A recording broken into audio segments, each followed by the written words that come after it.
স্বাগত দীপ্ত সংবাদে। আপনাদের সঙ্গে আছি আমি নাহিদ আশরাফ রাজীব। সর্বজনীন পেনশন স্কিম প্রত্যয় বাতিলের দাবিতে টানা তৃতীয় দিনের মতো কর্মবিরতি পালন করছেন পাবলিক বিশ্ববিদ্যালয়ের শিক্ষক কর্মচারীরা। ক্লাস ও পরীক্ষা বন্ধ থাকায় এক প্রকার অচলাবস্থা তৈরি হয়েছে বিশ্ববিদ্যালয়গুলোতে। সকালে জাহাঙ্গীরনগর বিশ্ববিদ্যালয়ের শিক্ষক সমিতির আয়োজনে ক্যাম্পাসে জড়ো হন শিক্ষকরা। এ সময় তারা দ্রুততম সময়ে দাবি মেনে নিতে সরকারের প্রতি আহ্বান জানান। অন্যথায় কেন্দ্রীয় কর্মসূচির অংশ হিসেবে আন্দোলন চালিয়ে যাওয়ার ঘোষণা দেন তারা। এদিকে আন্দোলনরত শিক্ষকদের সঙ্গে আগামীকাল সকালে আওয়ামী লীগের সাধারণ সম্পাদক ওবায়দুল কাদের আলোচনায় বসবেন বলে জানা গেছে। এ বিষয়ে বিস্তারিত জানাতে ঢাকা বিশ্ববিদ্যালয় ক্যাম্পাস থেকে সরাসরি যুক্ত হচ্ছেন সহকর্মী আনোয়ার হোসেন। আনোয়ার, আলোচনার প্রস্তাবের প্রেক্ষিতে শিক্ষকদের কোনো প্রতিক্রিয়া জানতে পেরেছেন কিনা?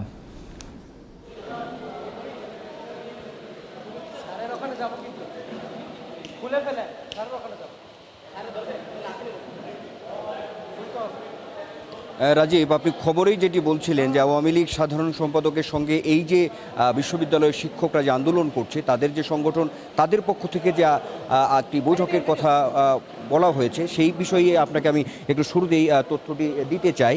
সেটি হচ্ছে যে এখানে উপস্থিত যারা বিশ্ববিদ্যালয়ের শিক্ষক, তার মধ্যে ঢাকা বিশ্ববিদ্যালয় শিক্ষক সমিতির যে সভাপতি এবং সেই সঙ্গে বাংলাদেশ শিক্ষক সমিতি ফেডারেশনের মহাসচিব, অর্থাৎ যিনি এই আন্দোলনটাকে নেতৃত্ব দিচ্ছেন, আমরা অধ্যাপক নিজামুল হক ভূঁইয়া স্যারের সঙ্গে একটু কথা বলতে চাই। স্যার, আমরা একটু সরাসরি আছি দীপ্ত টেলিভিশনে, একটু জানতে চাই যে আগামীকাল আপনাদের সঙ্গে আওয়ামী লীগ সাধারণ সম্পাদকের একটি বৈঠক হওয়ার কথা রয়েছে, এই বিষয়টা একটু ছোট করে জানতে চাই। ধন্যবাদ আপনাকে। আমরা তো গত 3 দিন থেকে আমাদের সর্বাত্মক আন্দোলন চালিয়ে যাচ্ছি। সব ক্লাস বন্ধ, পরীক্ষা বন্ধ, এবং আমরা প্রতিদিন 1 ঘন্টা অবস্থান কর্মসূচি পালন করছি। তো আজকে একটু আগে গতকাল রাত্রে আমার সাথে গতকালকে আমাদের শিক্ষামন্ত্রী মহোদয়ের সাথে কথা হয়েছে। একটু আগে আমাদের সড়ক যোগাযোগ ও সেতুমন্ত্রী আওয়ামী লীগের সাধারণ সম্পাদক জনাব ওবায়দুল কাদের সাহেব আমার সাথে কথা বলেছেন। আমাদের ছাত্রলীগের সাবেক সাধারণ সম্পাদক ইসহাক আলী পান্না সাহেবে উনি টেলিফোনের মাধ্যমেই সংযোগ করেছেন। তারপর উনি আমাদের আন্দোলন সম্বন্ধে জানতে চেয়েছেন এবং আন্দোলন তোমরা কেন করছো শিক্ষকদের অধিকার নিয়ে। আমরা বললাম যে না, ঠিক আছে, আমরা আন্দোলন করছি, যৌক্তিক আন্দোলন। উনি শুনেছেন। একটা পর্যায়ে উনি বললো যে ঠিক আছে, তোমরা আমার সাথে আসো আজকে। তখন উনি বললো আপনারা আসেন। আপনি বললাম যে ঠিক আছে, আমরা আসবো। তখন 7টার সময় বললো যে ফেডারেশন নিয়ে আসেন, আর আমিও না ফেডারেশন এবং ঢাকা বিশ্ববিদ্যালয়। তখন বললো ঠিক আছে। এর পরবর্তী পর্যায়ে একটু পরে উনি আবার কারেকশন করলেন যে না, আমার রাত্রে সাভারে ওনার একটা প্রোগ্রাম আছে, এটা সেরে উনি কাল সকালে আমাদের সাথে প্রোগ্রাম করবেন। সেক্ষেত্রে বিশ্ববিদ্যালয় ফেডারেশনের কারাগার আসবে সেটা উনি জানতে চেয়েছেন। আমি বললাম তো আমাদের আমরা 7-8 জন বা 9 জন, যাই হোক, আমরা ওনার সাথে গিয়ে সকালে আলোচনা করব। আমাদের আলোচনা ফলপ্রসূ হলে, আমাদের দাবি মেনে নিলে আমরা আমাদের আন্দোলন থেকে আমরা সরে আসব। আর এর মধ্যে মূল যে জিনিস হলো যে প্রত্যেক স্কিম প্রত্যাহার করতে হবে এবং স্বতন্ত্র বেতন স্কেল জুডিশিয়ারিদের জন্য যেটা করা হয়েছে, আমরা সে আলোকে আমরা থাকতে চাই। তাহলে এটা আমাদের অধিকারটাও রক্ষা হবে। পাশাপাশি আপনার যে আমাদের সুপার গেটটি, যে আমাদের সম্মানটি, যেটা 2015 সালে সিদ্ধান্ত হয়েছে, সে সুপার গেটটি আমরা চাচ্ছি। এই হলো আমাদের। কোথায় হবে বৈঠকটি, কোনো ঠিক হয়েছে? ওই ব্যাপারে কোনো কিছু বলেন নাই। উনি বলছে সকালে আমাদের বিকালে জানাবে যে আমরা কোথায় বৈঠকটি হবে। এখন পর্যন্ত আমরা কোনো সিদ্ধান্ত পাইনি। অনেক ধন্যবাদ। রাজীব, আপনি শুনছিলেন যে এই যে বিশ্ববিদ্যালয়ের শিক্ষকদের যে এই যে আন্দোলন এবং সেই সঙ্গে কর্মচারী কর্মকর্তা ঐক্য পরিষদের যে আন্দোলন, মানে একাত্মতা, সেই জায়গা থেকে যে একটি ঢাকা বিশ্ববিদ্যালয় সহ দেশের 35টি বিশ্ববিদ্যালয়ের যে মানে একরকম অচল অবস্থা তৈরি হয়েছে। সব কিছুই দাপ্তরিক কাজকর্ম থেকে শুরু করে ক্লাস, পরীক্ষা, মানে সব কিছুই একেবারে বন্ধ অবস্থায় আছে। তো সেই বিষয়টি কিছুটা হলেও যে একটি মানে সমাধান বা একটা আশ্বাসের জায়গা হয়তো তৈরি হয়েছে। আজকের মধ্যেই জানা যাবে যে আওয়ামী লীগ সাধারণ সম্পাদক ওবায়দুল কাদেরের সঙ্গে এই যে বাংলাদেশ বিশ্ববিদ্যালয় শিক্ষক সমিতি ফেডারেশনের যে বৈঠকটি, সেটি আগামীকাল হবে। সেটি কোথায় হবে, কখন হবে, সেটি হয়তো আরও বিস্তারিত জানা যাবে। আর আপনাকে আরও একটু তথ্য দিয়ে রাখি, যেমন ঢাকা বিশ্ববিদ্যালয়ে আমরা কিছুক্ষণ আগেই যে প্রশাসনিক ভবনের সামনে কিন্তু সেখানে বিশ্ববিদ্যালয় কর্মকর্তা কর্মচারী ঐক্য পরিষদ তাদের কিন্তু একটি বড় মানে আমি দেখলাম যে কি শোডাউন এখন পর্যন্ত চলছে। অর্থাৎ এই যে দাবিটি রয়েছে যে সর্বজনীন পেনশনের যে প্রত্যয় যে স্কিমটি রয়েছে সেই স্কিমটি আসলে বাতিল সহ এদের যে নিজস্ব যে আগের যে পেনশনের যে কাঠামো, পেনশনের যে পদ্ধতি ছিল সেই বিষয়ে তারা আরও ফিরে যেতে চান বা এই বিষয় সার্বিক বিষয়গুলো নিয়েই আসলে তাদের এই আন্দোলন। তো এই আন্দোলন অব্যাহত আছে এখন পর্যন্ত। তো যতক্ষণ না পর্যন্ত দাবি আদায় হবে ততক্ষণ এই ঢাকা বিশ্ববিদ্যালয় সহ দেশের যে পাবলিক বিশ্ববিদ্যালয়গুলো রয়েছে তাদের শিক্ষক কর্মচারী। আনোয়ার, আপনাকে ধন্যবাদ।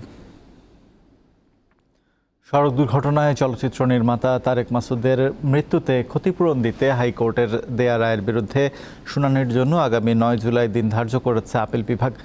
সকালে প্রধান বিচারপতি ওবায়দুল হাসানের নেতৃত্বে ৪ বিচারপতির আপিল বেঞ্চ এই দিন ধার্য করেন। এর আগে ২০১৭ সালের ৩ ডিসেম্বর হাইকোর্ট ওই মামলার রায় দেয়। এতে তারেক মাসুদের পরিবারকে ৪,৬১,৪৫,৪৫২ টাকা ক্ষতিপূরণ দিতে বলা হয়। পরে বাস মালিক পক্ষ ক্ষতিপূরণের রায় স্থগিত চেয়ে লিভ টু আপিল করেন।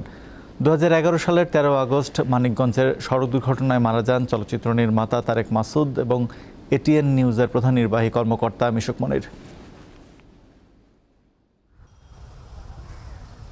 ঢাকা শাহজালাল আন্তর্জাতিক বিমানবন্দর থেকে ৪ কেজি ৪২০ গ্রাম ওজনের স্বর্ণের বার জব্দ করেছে কাস্টমস গোয়েন্দা ও তদন্ত কর্মকর্তারা। ভোর ৫:৩০টার দিকে মাস্কাট থেকে ঢাকায় আসা সালাম এয়ারলাইন্সের একটি উড়োজাহাজ থেকে এই ৩৮টি সোনার বার জব্দ করা হয়।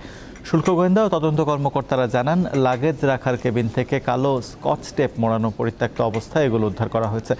খোলার পর বেরিয়ে আসে স্বর্ণের বারগুলো। তবে পাচারের সঙ্গে জড়িত কাউকে গ্রেপ্তার করা সম্ভব হয়নি।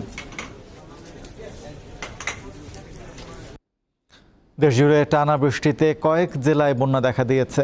এরই মধ্যে কুড়িগ্রাম, সিলেট, সুনামগঞ্জ ও মৌলভীবাজারের নিম্নাঞ্চল প্লাবিত হয়েছে। শেরপুরের নলিতাবাড়ী উপজেলার ভোগাই ও চিল্লাখালী নদীর পানি বিপদসীমার উপর দিয়ে প্রবাহিত হচ্ছে। পৌর শহরের নতুন বাসস্ট্যান্ড এলাকায় শহর রক্ষা বাঁধের কিছু অংশ ভেঙে ও নদী তীর উপচে লোকালয়ে প্রবেশ করছে ঢলের পানি। কুড়িগ্রামে ব্রহ্মপুত্র ও ধরলার পানি বৃদ্ধি পেয়ে বিপদসীমার উপর দিয়ে প্রবাহিত হচ্ছে। পানিবন্দী হয়ে পড়েছে অন্তত ১৫,০০০ পরিবার। মৌসুমি বায়ুর প্রভাবে গত এক সপ্তাহ ধরে টানা বৃষ্টি হচ্ছে পটুয়াখালীতে। গত ২৪ ঘন্টায় জেলার কলাপাড়া উপজেলায় ৬৯ মিলিমিটার বৃষ্টিপাত রেকর্ড করেছে আবহাওয়া অফিস। আবার একাডুর পানির মধ্যে আবার যাবাছি, সাইকেল কিনে নিয়ে যাই, ঠেলি যাই, আবার ঠেলি আসি। রাস্তা ডুবে গেছে, কেমনি গাড়ি ঘোড়া চলাচল করি, আমরা খুবই অসুবিধায় আছি। কষ্ট করে যাবার পানি হারিয়ে যাবার নদী ভাল্লা নেই, তাছাড়া তো বুদ্ধি নাই। মৌসুমি বায়ুর প্রভাবে উপকূলে ভারী বৃষ্টিপাত হচ্ছে।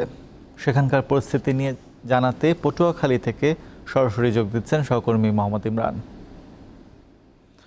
ইমরান, টানা বৃষ্টিতে পটুয়াখালীতে কোনো জলাবদ্ধতা তৈরি হয়েছে কিনা জানাবেন।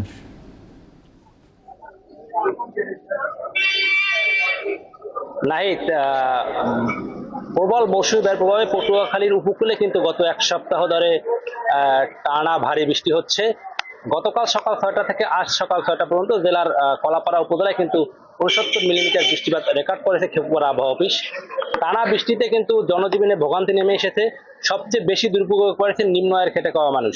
এছাড়া এই উপকূলের যে নিম্নাঞ্চল রয়েছে, এ সকল নিম্নাঞ্চলে কিন্তু পানি জমে জলাবদ্ধতার সৃষ্টি হয়েছে। এছাড়া এখানকার টানা বর্ষণে কিন্তু আমরা দেখেছি যে বিশেষ করে যারা কৃষকরা রয়েছে তারা কিন্তু অনেকটা দুশ্চিন্তার মধ্যে পড়েছেন। তারা যেটা জানিয়েছেন যে এই বৃষ্টি যদি অব্যাহত থাকে তাহলে তারা কিন্তু বড় ধরনের ক্ষতির সম্মুখীন হবেন।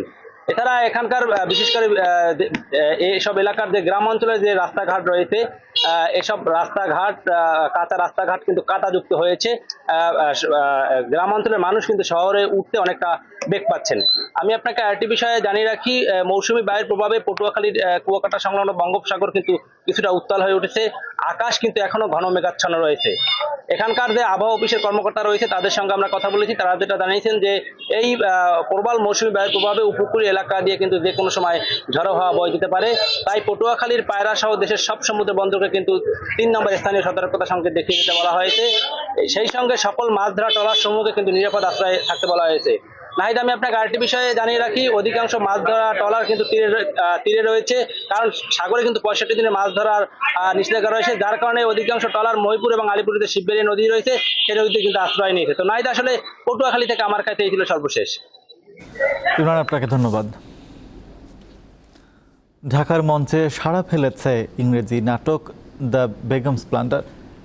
অস্কার ওয়াইল্ডের লেখা লেডি উইন্ডার মেয়ার্স ফ্যানের নাট্যরূপে যাত্রিক প্রোডাকশনসের নাটকটির নির্দেশনা দিয়েছেন নায়লা আজাদ। বেগম মুমতাজ নিজামুদ্দিন ও তার স্বামী আফতাব নিজামুদ্দিনের পরিবারকে কেন্দ্র করে গল্প এগিয়েছে দ্য বেগমস ব্লান্ডার নাটকের। এতে উঠে এসেছে উচ্চ শ্রেণীর মানুষের পারিবারিক নানা টানাপোড়েন, সামাজিক অবস্থান, তাদের নানা সমালোচনা এবং সংস্কৃতির চিত্র। গত 24 জুন রাজধানীর বেইলি রোডের মহিলা সমিতিতে নাটকটির উদ্বোধনী মঞ্চায়ন হয়। 2 ধাপে আয়োজন করা হয় 7টি শোয়ের। প্রতিটি শোতে দর্শক সারায় উচ্ছ্বসিত শিল্পীরা। আই এম ভেরি হ্যাপি যে এত মানুষজন প্রত্যেকদিন আমাদের শোটা দেখতে আসছে।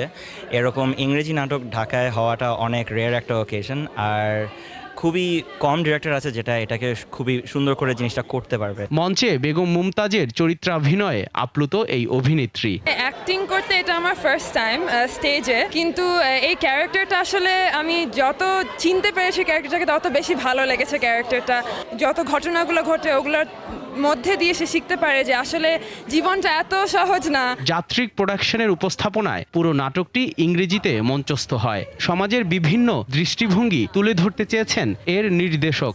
আমরা কাদেরকে খারাপ বলি, কাদেরকে ভালো বলি, আমরা অনেক জাজ করি, মানুষকে খুব জাজ করি। সোসাইটি কিভাবে মানুষকে দেখে, কাকে খারাপ বলে, কাকে ভালো বলে, এইটা নিয়েই গল্প। মহিলা সমিতিতে 6 এপ্রিল শেষ হবে 2য় ধাপের প্রদর্শনী। জহিরুল মোহসান, দীপ্ত সংবাদ, ঢাকা। দেশের বাইরের খবর। ক্যারিবীয় অঞ্চলের দক্ষিণ অংশে ব্যাপক তাণ্ডব চালিয়েছে অতি বিপজ্জনক হারিকেন বেরিল। এ পর্যন্ত ঘূর্ণিঝড়ে 7 জনের মৃত্যুর খবর পাওয়া গেছে। আন্তর্জাতিক বিভিন্ন সংবাদ মাধ্যম জানায় গ্রেনাডাইন্স দ্বীপের প্রায় 90% ঘরবাড়ি ক্ষতিগ্রস্ত হয়েছে।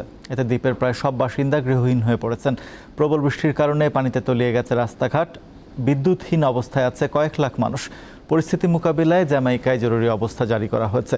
আবহাওয়া পূর্বাভাসে বলা হয়, স্থানীয় সময় বৃহস্পতিবার কেম্যান দ্বীপপুঞ্জের কাছ দিয়ে এবং শুক্রবার মেক্সিকোতে আঘাত হানতে পারে হারিকেন বেরিল। মালির মধ্যাঞ্চলে সশস্ত্র হামলায় অন্তত 40 জন নিহত হয়েছে। স্থানীয় সময় সোমবার মোপতি অঞ্চলের ডিজিগুইবোম্বো এলাকায় এই হামলা হয়। স্থানীয় কর্মকর্তাদের বরাতে এই তথ্য জানিয়েছে বার্তা সংস্থা রয়টার্স। প্রতিবেদনে বলা হয়, হামলার আগে সন্ত্রাসীরা গ্রামটি ঘিরে ফেলে। সেখানে একটি বিয়ের অনুষ্ঠান চলছিল। নিহতদের অধিকাংশই পুরুষ। তবে হামলাকারীদের শনাক্ত করতে পারেনি মালির কর্মকর্তারা। এছাড়া এখন পর্যন্ত কোনো গোষ্ঠী এই হামলার দায় স্বীকার করেনি।